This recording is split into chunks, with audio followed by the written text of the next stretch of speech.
Shalom, and welcome to another in our series of podcasts from Temple Beth, a dynamic center for conservative Judaism in Los Angeles.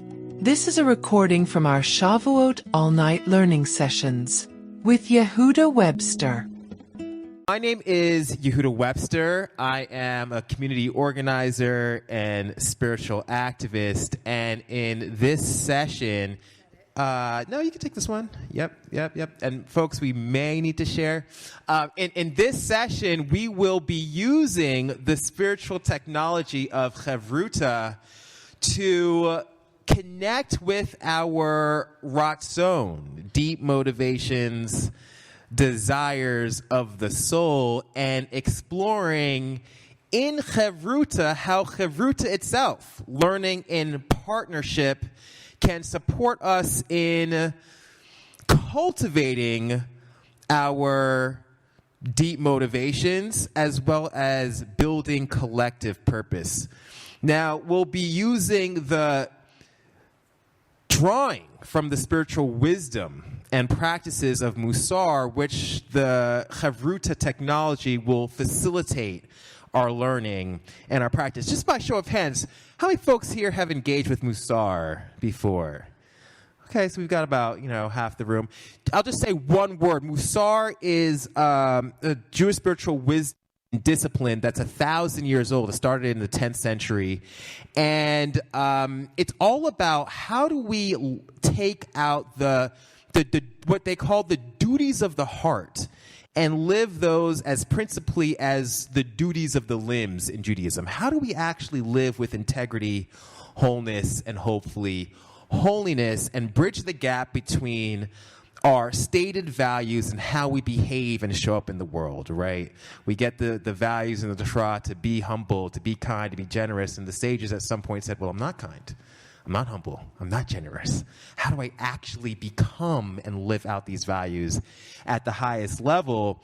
And so today I work for and I implement the discipline of Mussar in the work of justice to help us be more effective in our work. But before we go deeper into using a drawing from the spiritual wisdom and using the technology of Hevruta to clarify what this wisdom tradition speaks to as Ratzon, or deep motivations, desires of the soul, I want us to get in touch with a desire. So in Hevruta, we're going to lightning round. We're going to in 3 minutes, okay? I want you to share with a partner. Introduce yourself. Maybe find somebody that you don't know, and share a particular desire that you have. And it could be deep, it could be light and trivial, a desire of the clothes that you're wearing, a show that you like, a book that you're reading, the job that you do, any desire, right? And most importantly, I want you to share in Hevruta from where or what did that desire originate from? Where, who, or what did that desire originate from? Y'all with me? Okay, so you're going to share desire. It could be light, it could be deep, but most of all, where or what or whom did that desire originate from? Okay, 3 minutes. Go. Okay, try to split your time equally. It's okay. It's okay. If you know them, it's totally fine. Yep. It was just a suggestion to find somebody who didn't know, but it's all good. What do you want? What do you want? What do you want?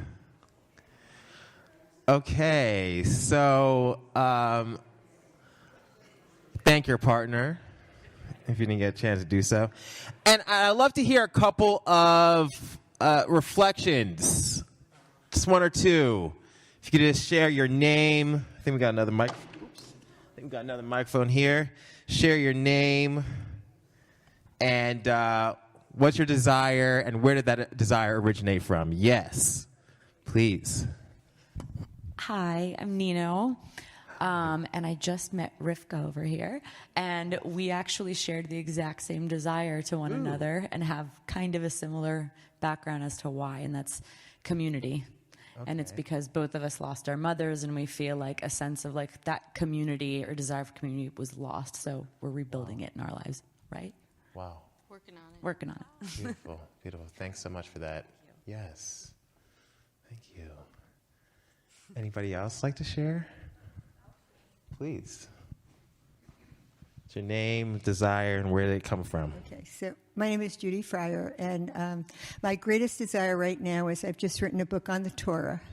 Wow. And I just finished editing it this weekend after 14 years of research. Wow. So I really want to get this out. And I've always been a teacher. I've taught all my life. And when I got into Torah, it just was something that I wanted to share with everybody. Wow. And what I found, I was just telling this couple that when I tell people I've written a book and they say, what's it about? They think it's a novel. Or I say, no, it's about the Bible. If I talk to Christians, they're so interested because they all have read the Old Testament. Right. They say, what have you done with it? And I talk to Jews, they go, well, I don't know much about it. I'm not sure if I'm interested. And they walk away. And I find it fascinating. So I want to show everyone the excitement of what Torah is here to teach you how to live your life. And my book, I've taken 3 lessons per parsha in the book of Bereshit, of Genesis, 36 lessons that I've developed and with all kinds of resources. And I want to share it. I want to get the excitement that I've gotten. And where did that desire come from, do you think? I think the desire to teach anything that, whenever I've found anything that I found exciting, I want to share it. And so it's the desire to share and teach. It's just been a thing I've always had and felt. And so I've now translated it to the Torah. Wonderful. Love that. Thank you so much. Yasher Koach. You have to let us know what that's, what's it going to be called? Well, I've changed the title. It started I called it Ancient Wisdom for Modern Times, 36 Lessons from the Book of Genesis. Okay. But I found that there were some other books that had similar titles. So I'm Wow. Torah for today, 36 Lessons for this. Okay. Bless. Wow. Yasher Koach. Love that. Thank y'all. Thank you. Anybody else who had a burning desire that they wanted to share? Sure. Okay. Last one. Shockingly, my Hevruta and I also had the same. Oh my gosh. Yes. Yes. I love the synergy. But I'll share a third one similar to yours that I have such a deep love of Judaism and Hebrew, and I want to pass that over to my students, almost by any means necessary, snacks, jokes, whatever it takes. But it's, I notice that it's the relationship. They sort of don't care what you're teaching them if they know you love them, So, and where does that come from? I think originally I sort of had a negative motivation, if people want to kill me because I'm Jewish, I better know what that's about. But once I started learning, it really got out of control and snowballed. And, I became a Jewish educator. And who knows, I may go on and get ordination. We'll see. Wow. Wow. Beautiful. Thank you. Thank you. Okay, so by no surprise, folks who are here at midnight doing Tikkun Leil have some pretty deep and moving desires. And, the point of that exercise a little bit was to demonstrate that we all have these, what we call Ratzon, this force Ratzon, deep motivations, soul desires. The challenge sometimes can be deciphering where our desires begin and end, and the desires of society also begin and end, or external forces around us. And I think, remind me your name? Deborah, right? I think Deborah kind of got to, we heard some desires that really came out of, some really challenging experiences. We heard some desires that really came from within around teaching. And then we heard Deborah name a desire that was somewhat informed by an external force of anti-Semitism, of hatred, of fear, right? And so I think there's a lot of noise around us that can actually seep in and inform our desires, from everything to what we watch, what we eat, what we wear, where we sit in a room, all that kind of stuff. And furthermore, there are actually some pretty exploitative forces that have deep interest in limiting our desires to particular domains of consumption, production, profit, comfort. All fine things to want, but to have our deep motivations limited to these domains is oftentimes a distortion that's not serving us, but rather serving some other person's desires for their own profits, for their own gains. And Mussar, this spiritual wisdom that I've been referencing, applied Jewish ethics, has a pathway for how to connect to and clarify what it is that we actually want. It teaches us that we should, first of all, get some space from that noise, some rest and peace. And our tradition offers us Shabbat, the Chagim, right, the time that we have right now, as a way to quiet the noise from the outside, right, to kind of drop in and connect to what it is that we actually want. It teaches us that we can cultivate what we want, deepen it through partnership, through relationship with each other and or Hashem, and that ultimately we can align our desires for good, for building a better world, for justice through prayer itself. Now, unlike other faith traditions, in Judaism, we actually get to have wants. Some other faith traditions kind of look down on you for having desires. But in Judaism, you get to have desires, right? And we get to bring them into prayer, understanding that we don't always get what we want per se, but we at least get to ask for it, right? And that by doing so, in alignment with Hashem, we can ensure that our desires are for goodness, right, in the world. If you take a look at your handouts, and folks may need to share, or I just want to point out a couple of things before we get into some good Hevruta. You'll find there some etymology for this word Ratzon. Now, the word Ratzon is related, a little kind of pseudo-etymology going on here. It's certainly related to the word Ratzon, want, somewhat pseudo-related to the word Ratz, run. And so we can think of our Ratzon, our deep motivations, as that which we run towards, if you will. Now, you'll see here this text from Rabbi Shlomo Volbe. He was one of the preeminent Mussar teachers of the 20th century. And he gives us a sense of the quality of this force, Ratzon. He says, be drawn after your creator just like iron is drawn to a magnet. Right? So the force of Ratzon is like I don't know if you ever played with magnets, but you hold them apart, you bring them close enough together. Okay, boom. Okay, show us, right? A live demonstration. Okay, so at a certain point, those magnets can't resist. Bam, right? They come together, right, as you play with that. Right, I love that, right? And so there's something about proximity. Once you get close enough with the thing that you desire, is what this source is showing us. We can't resist it. It's magnetic, if you will. Now, we get an example here from Leviticus Rabbah right below that. And this is a midrash, and I like to think of midrashim as rabbinic fan fiction, if you will. And we have here that King David, we know that King David from the Psalms, that he really loved Hashem, right? And so the rabbis are giving us an example of how this force of Ratzon really works. It says here that King David said, Master of the universe, each day I thought and said to myself, I want to go here or there, but my legs would always bring me to the synagogue or the study hall. So King David said, I wanted to go to the market and get some, I don't know what you got back then, get some dates or something. And he would, somehow autopilot to the synagogue or study hall, right? Because his love for Hashem is so great. So what is this really telling us? What is this teaching us? I'm going to give it over to you in short, that our Ratzon, this force, is stronger than our intellect, what we consciously think we want. It operates below the surface of our consciousness, right? Such that,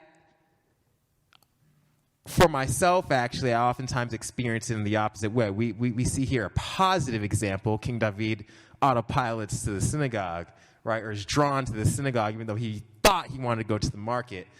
But I oftentimes experience it in the opposite, more negatively, right? I'll say to myself, I want to go to bed at a reasonable hour of 10 p.m., and then it's 2 a.m. and I'm still scrolling or binging Netflix or what have you. What happened, right? You had two separate desires. You said you wanted to go to sleep, but you're over here doing something else. Or actually, more commonly for me right now, I'll close my laptop, work email, and then I'll pick up my phone and immediately open the email app, right? Like, what happened there, right? I have two competing desires.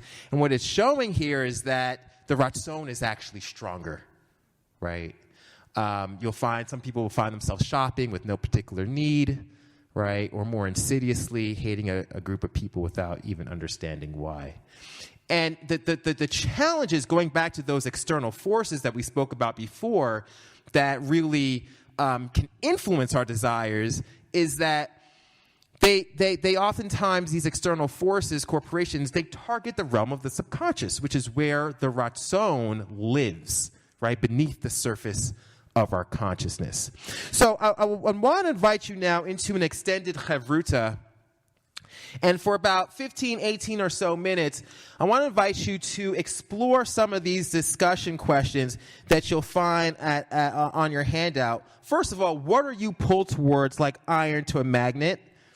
Are there places it carries you that you wish weren't so magnetic?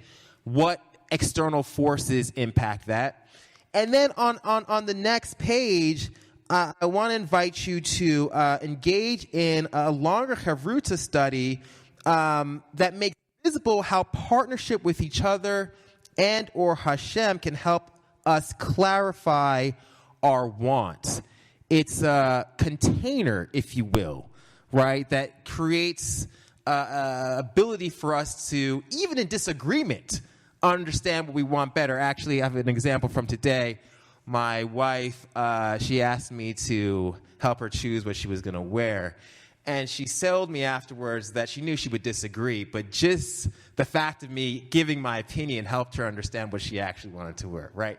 So it's in relationship that we actually can understand and deepen our desires, right? Not just through disagreement, but just having that container can be helpful. So the two sources that we have is appropriately from Ruth, as it is Shavuot, and this is the book that we read on Shavuot. And we also have a selection from Psalms. Okay, so you have some reflection questions with each. Let's dive into these texts in Hevruta, learn how using Hevruta, how learning in part or reflecting in partnership can actually help us deepen our desires, our deep motivations, desires of the soul. Any questions? So through page 3, pause at page 4? Yes, pause at page 4. You got it. Thank y'all. Okay, let's get in this. What do you want? What do you want? What do you want? Hope you had good discussions and want to open up space for some collective conversation. And so the question I want to put to you is, based off of the texts and your discussions, what do you see the role of Hevruta, a relationship, in helping us discover, clarify, deepen our Ratzon, those soul desires? What's coming up for you? And then continue to share your name and please. Yeah, hi, I'm Rifki. It's okay. I actually felt a sense of community just now, and it was really, really special. And yeah, that really did feel something for me. And yeah, like I was saying, I don't want to Google something. It's like, it's like if I want a recommendation, I don't want to look at reviews online. I want to talk to a person. You know, this is how it was like years before. Like, you know, I don't, you know, there's something about the connection, or like oh yeah, I went to this doctor, and it's not like, oh yeah, this doctor's office is, I don't know, 5 stars. You know what I mean? It's just like you see. There's something in the transmission, like the body language, the whatever it is. Yeah, it's just, human connection. Yeah. Beautiful. Thank you, Rifki. Yes. Anybody else feeling called to share? What came up for you in your conversations? What's the role of relationship, Hevruta, in connecting to your desires? Yes, please. That if somebody else is willing to reveal to you things that they're not necessarily proud of, it makes it easier for you to reveal things to another. Thank you. Wow, beautiful. And this is Carolyn, everybody. Carolyn, yes. Pleasure. Chag Sameach. Please. That just reminded me of the vulnerability of being vulnerable. My name is Michelle. And somebody in our group even was talking about the idea of when we are probed or we are asked good questions, it helps us then to, and I think it's mutual in many ways, but to think deeper, to go further, to expand our the possibilities, so that we are drawing on a bigger canvas in a sense. That's what Hevruta can do. Sure. Thanks. You can tell we're husband and wife. I'm Mark. Hi, Mark. In another setting, I'm part of a group of men who have conversations like this. And what has come out of those conversations is the idea that there is a wisdom among people who which only reveals itself when those people are collaborating. It's not just what you know, but it's what we know. As one of my folks in that group says, it's not about me, it's about we. And the idea is not that we can even fabricate or create that wisdom. What we have to do is allow that wisdom to awaken, because it's already there. It's already here in this room. Everything that Yehudah is talking about is already, the wisdom related to it is already here in the room.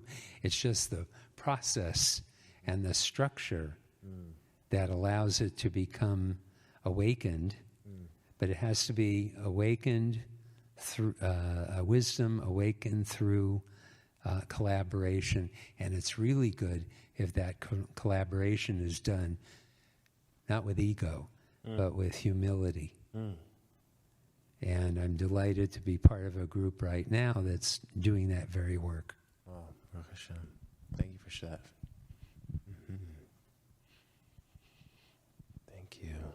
Anybody else want to share what struck you in your Hevruta study? Yes. Okay. Last. I'm Deborah, and we didn't exactly say these words, but it's like it's really powerful to be witnessed. And that it helps me hear what I'm saying, you know, that maybe I don't hear it without being able to say it out loud and have somebody witness it. The container. Yes. It goes back to Michelle's about, I think, vulnerability as well, and that collaboration that Mark's speaking to. And last comment here. Yes. Hi, I'm Mo. First, I wanted to make a comment. Mark, is that your name? You were making me think of what we say in our tradition, that when two people learn together, God's presence dwells between them, and it's that presence that maybe is the source of that wisdom. Wow. But I was thinking also that one thing Hevruta does for me, speaking of ego, reminds me that even though I might think, I'm so unique and I have such, personal experiences, how could anyone understand me? And then I realized that, no, it's not so special. That actually people are going through things very similar to me and have thoughts of my own. So it's nice to remind myself that I'm not so important, but that I can share in my thoughts and my feelings with others. Yeah, thank you so much for that. So I want to take what everyone has shared, and I think Mark really spoke to it nicely, that the wisdom is already here, and I'm just going to repackage all the wisdom that you shared, because it all really connects back to some of the key points that I want you to come away with from this, is that, number one, we see that, at least in the King David text, that rest is so important to connecting to our desires, right? And he's speaking out his desires in the late watches of the night, right, as he's resting his head. And so we need that space again, right? But then we can actually clarify and deepen our motivations in partnership. I think, what was your name again? Mo. I think Mo said it nicely, even with Hashem, right? Like in Hevruta, Hashem is there. And David steps into Hevruta partnership with Hashem through prayer, through the psalm, and is able to deepen his motivations there, but also with each other, going back to that container that Deborah was talking about, the vulnerability that we see with Naomi and Ruth that comes out right from that, and that helps to actually clarify what it is that she wanted and deepen such that she made not just a commitment to Naomi, but also to the Jewish people, right? And so and then just really weaving what Mark brought and Mo brought and some others around that when we share our desires with others, as we move from that place of connection, from a place of rest, that we actually start to build collective purpose. Because you share your desires, say, aha, and we saw that here nicely with, is it Rivki? Yeah, we saw that here nicely with the two of you, right? When you hear somebody else's desire, you say, aha, I actually have a similar desire too. Who knew? And you move from a place of isolation to a place of collaboration. And now we can actually move together and build the world that we want to be a part of, right? And so this process is something that we can continuously do. Go back to that place of rest and quiet, connect to our Ratzon, and start to share it over and over again in greater and greater detail each and every time, such that it becomes so tactile that it can actually help us bridge the gap between where we are and where we want to be, or at least speak about being.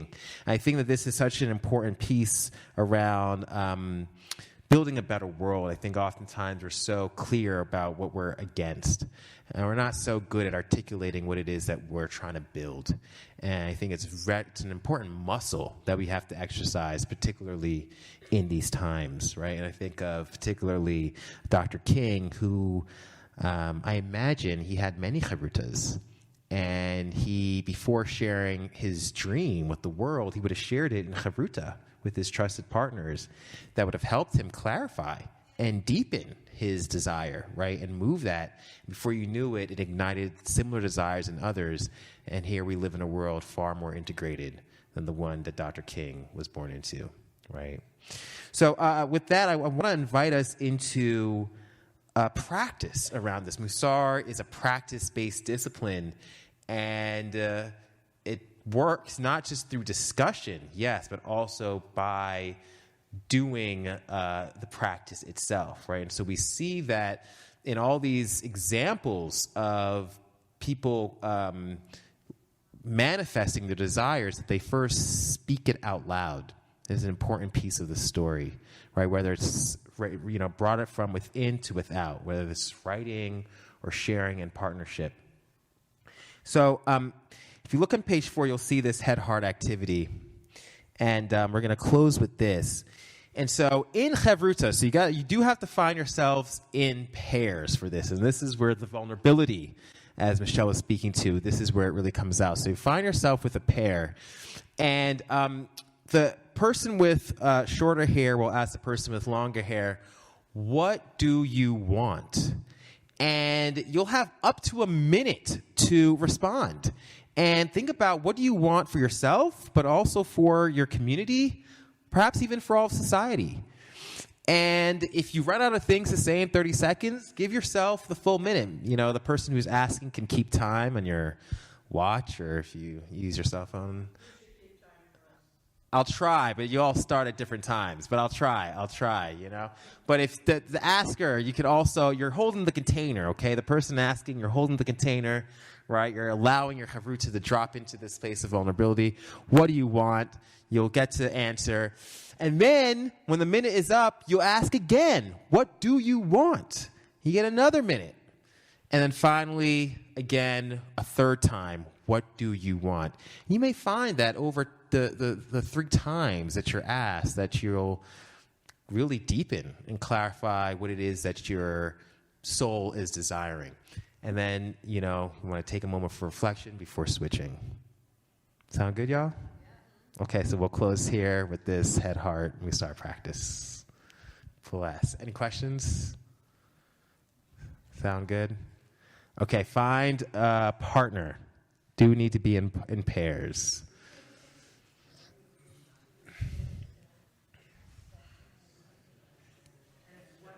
One minute per. 3 times. And it's important that you pause and get asked again. When the timer goes off, ask again, what do you want? You might find yourself chuckling at first, laughing a little bit, but it's okay. Let yourself drop in. So we're coming down to the end of our time here together.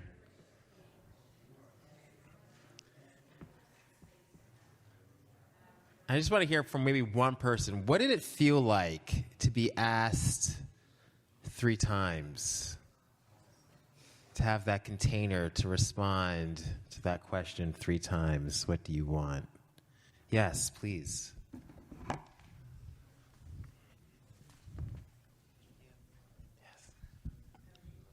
I have to say, at first I snickered a little bit and felt that the continual asking would be funny. Uh-huh. And I found that it was actually very gratifying because I think, at least for me, when I'm answering a question and speaking with someone, a Hevruta, sometimes I can feel that I'm going on and on. And I'm only in my own head, even though someone is carefully listening. Mm-hmm. And there is that divine feeling between 2 people. So to have the question asked again after a pause was actually very helpful for me and very grounding. And I noticed that different things came up as I was asked the same question a few times. So then I said, don't laugh at these activities. I said that to myself. So thank you for bringing that. Yes, you're welcome. Love that. And we do find that actually people don't say the same thing every time, but actually new things come up, and you'll find yourself maybe, even if you're coming around to the same idea, kind of crystallizing it a little bit more.